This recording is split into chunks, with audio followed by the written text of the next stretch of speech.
Hello, everyone, and welcome to episode 2 of Brothers on the Board, the podcast where we help teachers find peace and fulfillment in their careers. My name is John. This is my brother Wes, and today we are talking about, I would say, something that is on teachers' minds at least a little bit since late last year, and that is artificial intelligence, Chat GPT. So, Wes, I got to ask you: Are we getting replaced? I don't think that we are necessarily getting replaced. But I mean, there's definitely some concern. I feel like from colleagues I've talked to and a lot of people that it's changing, and I think AI does is changing a lot of industries. As far as replacing teachers, you're not going to get the human aspect of it. So I definitely don't think we're getting replaced, but I definitely think it's making some changes. I'm not. I ain't gonna lie. I think I'm the only guy rooting for it. I'm rooting for the robots at this point because I want to see a robot argue with a 12-year-old.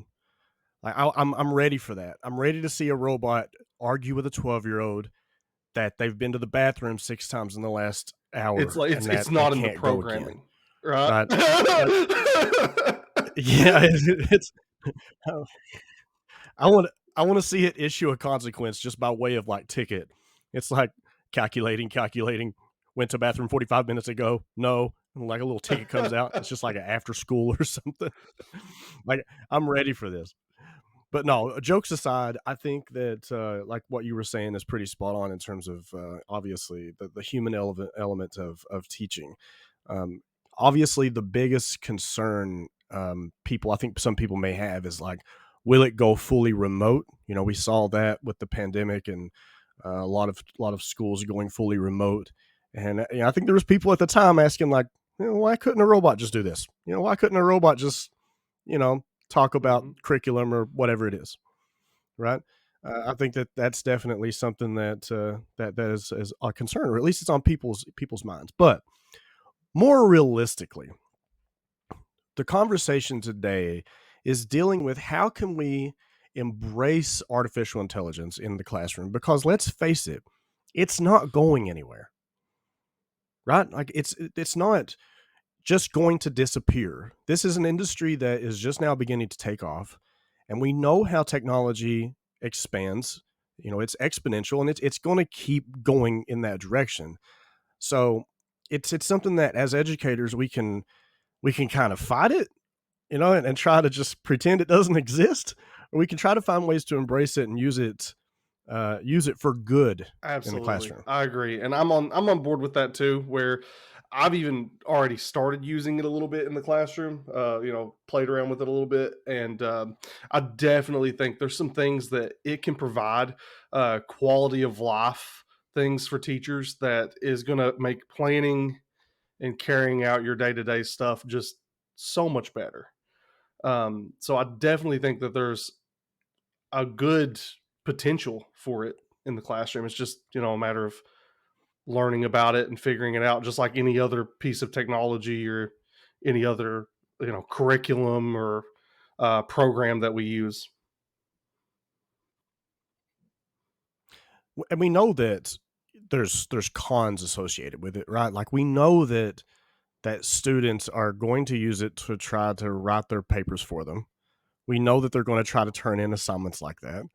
Um, I've already caught a couple this year who's tried to just copy and paste things from ChatGPT.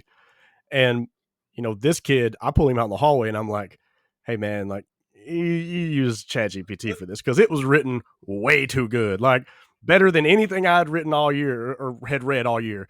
And he's like, no, I didn't do it. I didn't write that. Well, okay.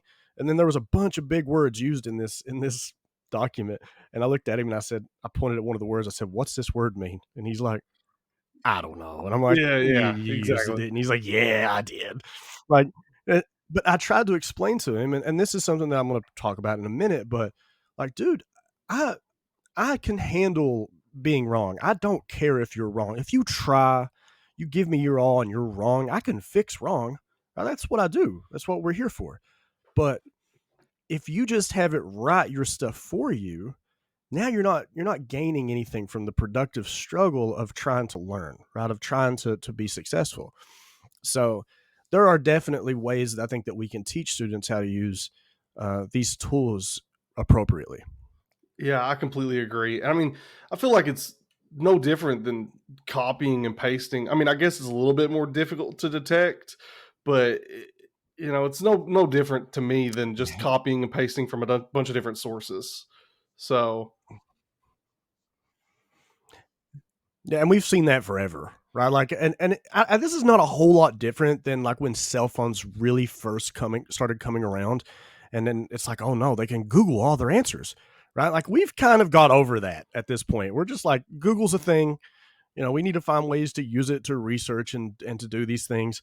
Um, but it's no different. It's on a whole new level, right? It's like you're not just looking at multiple choice answers now. Like you're having entire essays generated for you, but um, there's definitely ways that I think we can use artificial intelligence in the classroom and do it in a way that makes sense and is beneficial to everyone. So we have asked Wes and we have asked each other to come up with a couple of ways that we can use ChatGPT or some mindsets that we can have about it, one way or the other, to try to hopefully help each other in the classroom or to help our students in the classroom. So, as always, Wes, I'm going to let you go first, and you're going to hit me with that first one. What is one way that you can use ChatGPT or artificial intelligence in your subject area or just any subject area to so be beneficial? one way that I use it, actually, this isn't in a subject area necessarily, um, but I use it a lot to write emails for me. Yeah, Oh, yeah. okay. All right. It, I'm with you. Okay. especially if you're like sick and that last minute you call in sick and you have to get sub plans together, it is very good at quickly writing a very well written email when you're not feeling great. I've had coworkers before be like, "That wasn't you, was it?" I'm like, "No, it wasn't my email." Well, just to make sure we're clear, these are emails that you're sending to your colleagues about sub plans, correct? This is not like write me an email to to the No, principal no, telling them yeah, how no, no, sick no. I am. It is the plan for my classroom for that day. So I have planned out what we're going to do that day, the activities and everything like that. It's just it condenses it super quickly into an email so that I'm not having to rephrase and gather all those thoughts when I'm not feeling great. And I've done this 2 or 3 times now. And it works out really well. And you can, like, obviously, for those of you that have used Chat GPT before, like, you can have it reword stuff and rephrase stuff. So I'll be like, you know, add a 10-minute timer to that part of the assignment or whatever, and it'll do it. So um, it's just good at communicating emails. And I'll also do it for emails, like if I'm wanting to write a professionally worded email to like parents, right? Um, uh, uh, Talking about Yeah. field trips coming up or any kind of information I want to send out. It'll do that too. And of course, I can edit it and change it however I need to and make it my own. But that is one way that I have found that has saved me a lot of time because I'm pretty big on parent communication. So, I'm always reaching out to parents and sending emails, weekly updates, things like that. So, And this is something that really Chat GPT, it's really where it shines, right? Is it's a time saver in that it helps people like teachers who have, we wear a lot of hats, and it helps, take a couple of those hats away just a little bit. Um, so yeah, that's a good one. I think anytime that you're able to automate any kind of part of your job is a good thing. I will say that some people probably disagree with that idea of jobs being automated, obviously, but definitely with us and our career, we definitely want to try to make things as easy as possible. So for me, I'm going to go ahead, I guess, and give my first one here. I think it's important that when it comes to ChatGPT or artificial intelligence, I think it's important that students understand that it's okay to fail. Now, so let me explain why I think that. So when I had this student that I mentioned before, when he did this, and he's not the only one. There's been multiple kids that's done it. But I asked him, like, okay, why'd you do this for me? And like, why didn't you just write this yourself? Like, what is it? And he said, well, I wasn't entirely sure what I needed to do, and I was just afraid of doing poorly. Right. So students need to understand they need to be comfortable. And I hate to say comfortable with failing, but they need to understand that that's how you learn, right? You mess up, you make mistakes, and that's okay, right? Because at the end of the day, why is a student going to use something like ChatGPT to write their essay for them or do their homework for them or something like that? They're going to do it because of a couple of reasons. Maybe they have a fear of failure, right? Maybe the content is just they see it as being too difficult. And maybe it's just a case of apathy, which, you're going to have that. But I think trying to find ways to solve those underlying causes as to why they would do it in the first place goes a long way into helping them learn how to use the software, to use it responsibly in a way that is beneficial to them more so than just a get out of jail free card on work. So I actually What had do you this think thought a about that? moment ago when you first told the story about the student, and I was holding off on it, but I was going to ask you this: how do you feel about the student using it as an example essay? I think, okay, so as an example essay for the same prompt, like, is he going to turn in the same No, assignment or? like how to like write me an essay using a different prompt, right? But seeing how it's structured, things like that. Oh, no, no, no. I think that's perfectly fine. Right. So here's the thing. Using it as a way of educating yourself is completely different than saying, write me an essay on whatever prompt I asked for, and they don't even read it. Yeah. They copy, they Write me an paste, they hit essay on submit. Benjamin Franklin, and Right. they You know don't nothing gain about anything. Benjamin Franklin. Yeah, like they just Yeah. use it like they just copy and paste, right? They don't. It's not being used as a way of learning anything, right? But if let's say that you wrote your essay, even if it wasn't good, right, and you used it as a way of submitting it to ChatGPT and saying what could I do to improve on it, and it gives you suggestions. Like I'm all for that, right? If it's giving you um, suggestions or things for you to consider so that, I mean, because ultimately at the end of the day, that's what we want them to do, right? We want them to consider what they're doing wrong and find ways to fix it or find ways to improve. That's the Mhm. whole goal, right? So that's kind of where I'm at with that. It's just a matter of, I know that some people will say, well, I mean, if they're cheating, they're at least they're learning, right? They copy an answer, they got the answer. It's not a good way, but in this situation, it's not even getting the answer. They're literally right clicking, copy, and then paste, and they're not even reading it, right? They don't gain anything from it. So that's kind of where I'm at with that.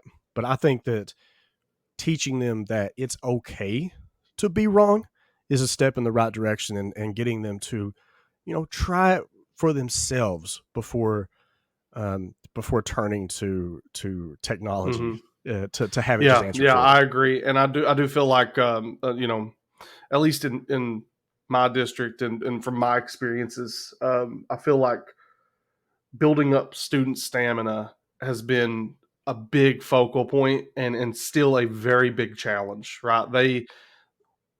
I think coming Mm. off of the pandemic, obviously, and the use of technology in the classroom has kind of gotten to where that they give up pretty quick, like, and they look for those easy Yeah. outs, right?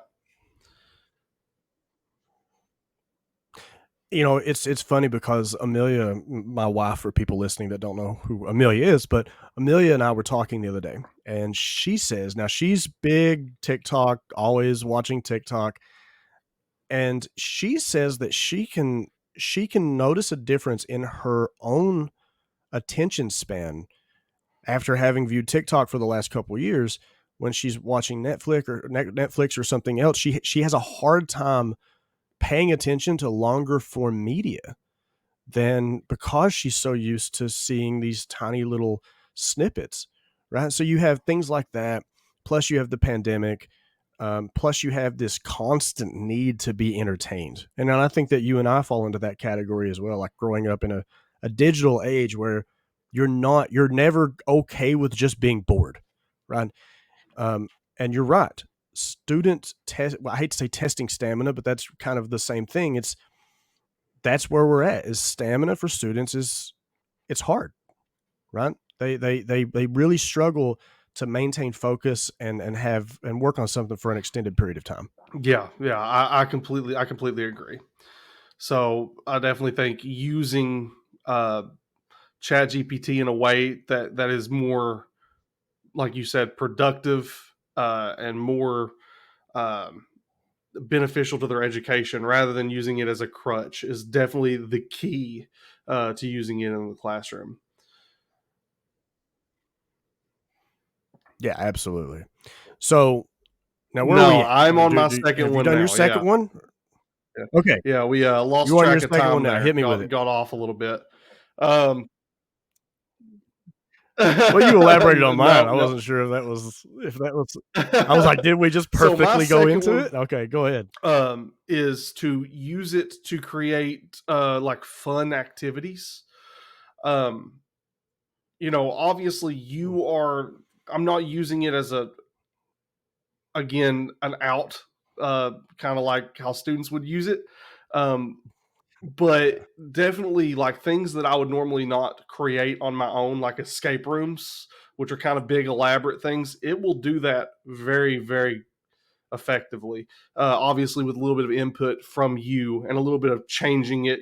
You're the professional, right? You're still using your the skill set you have, and providing and adding to that activity. It's not making the activity for you, but it's helping you get the skeleton of it, right, and get some of the pieces that you may not want to take the time. Again, mine's a big time saver thing. So fun activities like that. I've had it make an escape room before for me. I've never actually used it in the classroom because I don't think uh, I haven't gotten that far with it yet, but I've definitely played around with it a little bit, and it will do it. So Now that you mention this, like having it develop curriculum for you to some degree, or at least give you a skeleton or an outline for what you want, do you think that our friends over at Teachers Pay Teachers, some of the content creators there, do you think that they've taken a hit financially in the last year or two from the I would emergence say of Chat probably, GPT? if I had to guess. I don't see how they couldn't have, right? Because it's pretty robust Absolutely. in what it's able to do, right? It's not artsy. It's not artsy, right? So that may be part of like what a lot of people, especially like elementary people, want to go to like Teachers Pay Teachers, like for the little like artsy type of assignments. Um, so maybe that keeps people kind of over there, but I do feel like it has to have, it has to be reaching Yeah, into the I would say pockets so. of I some mean, people over there. I know You that would think. we who was it? Is it Quizlet? Or one of those programs has just recently came out with an AI Pro membership, where it will take like test bank questions and change them. Yeah, it's adapt or die, right? A lot of these companies that have curriculum creation software or services, that it's like we have to find a way to implement this and use it ourselves, or else we're gonna get we're gonna get, I'd say, replaced or just put out of business or whatever. I mean, that's really what it is, right? You have to find a way to make it work for you, for sure. But yeah, no, I agree with you. I think that having Chat GPT create skeletons for assignments, or at least get an idea of what you want to do, or just idea generation in general, it's really good for those kinds of things. So yeah, absolutely. And now that you mentioned escape room, now I'm sitting here in my head thinking, like, while you were talking about it, man, I could do that, do like a murder mystery type thing, like providing evidence, using evidence, finding reasoning, all that kind of stuff. Now the wheels are turning. Anyways, my second one and the last one that we are going to do, um, for all of my, for all of actually not just English teachers, all teachers in general, there are a lot of teachers I have seen at least at my building, and I'm sure that this is the case in a lot of places where you have subject areas like social studies, science, math, other subjects outside of English, and those teachers are being asked to assign more writing and to assess more writing. And for a lot of those teachers, they're not crazy comfortable grading, assigning, grading, or assessing writing. So I think ChatGPT is a good opportunity to kind of, I don't want to say rely on it, but it can help you assess graded work, right?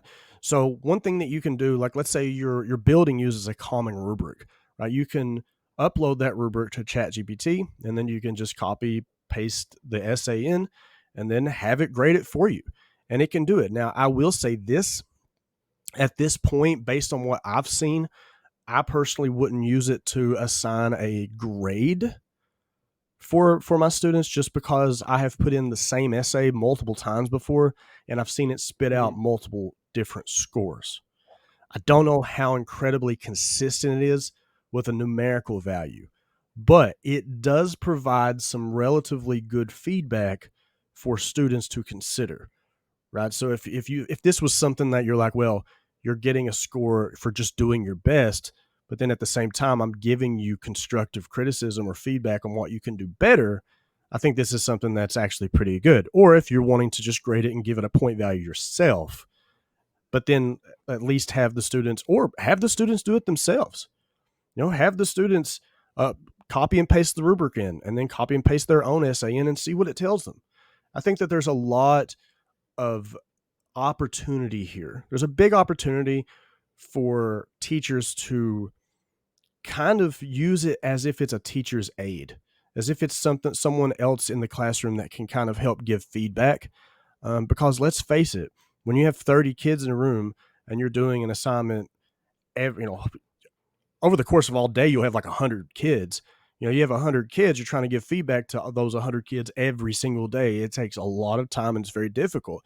And unfortunately, sometimes assignments slip through the cracks. You're not able to provide the feedback that you want to provide. So I think that this is a good opportunity for that. Um, Thoughts? so I mean, I completely agree with that, with your feedback on my, we're on mine still, right? I've lost track of, or did you give me your number two? Oh, no, no, no. I gave you my number two. I That's said we're teachers. using it Okay, as like okay. teacher's So aid for you feedback. just Yeah, yeah. transitioned right in there. Um, Yeah, just yeah, I swung completely right in there. agree. Yeah. Using it like we've said the whole video, and I feel like I'm repeating myself. It's kind of a little redundant at this point, but just using it to help you, and make your life easier, right? And maybe remove just a few of those hats that you're wearing all the time, and it's not completely taken away from what you do, right? It's not taking away anything from the profession. You're still the professional. You're still providing it the input it needs to make the things it's making. I don't think you're going anywhere, right? I just think that it is a tool that we can use, you know, to now plan even better, more rigorous lessons, quicker. So I believe I'm pro as well. So, and I think that might be unpopular opinion still, but I'm sure that there's plenty of people who will disagree. And by all means, if you're watching this on YouTube, if you're listening to this on a podcast that has the ability to comment, please comment. Talk to us about this. We would love to hear what you have to say, and we will respond. Trust me, we're excited to have these conversations with other educators. But just to kind of add on to one last thing that you said there that I think is important is you're not taking anything away from yourself professionally by using this, right? This is not a way or a reason that you should feel bad about yourself for using technology, because I mean this is reality, right? This is the way of the future. This is the direction it's going. Like, how can we use this as a tool that we can hopefully make things better for our students? That's kind of the ultimate goal. So I think that this is an interesting topic that we will definitely probably continue in the future, but we have reached our limit now. So I am going to ask everyone, please, if you're watching this, if you're listening, like I said a minute ago, we would love to hear what you have to say. Please consider commenting. Please like on whatever platform you're listening on. If you're watching on YouTube, hit that big, beautiful red subscribe button that I hear people talk about all the time. And we will see you guys next time on episode 3 of Brothers on the Board.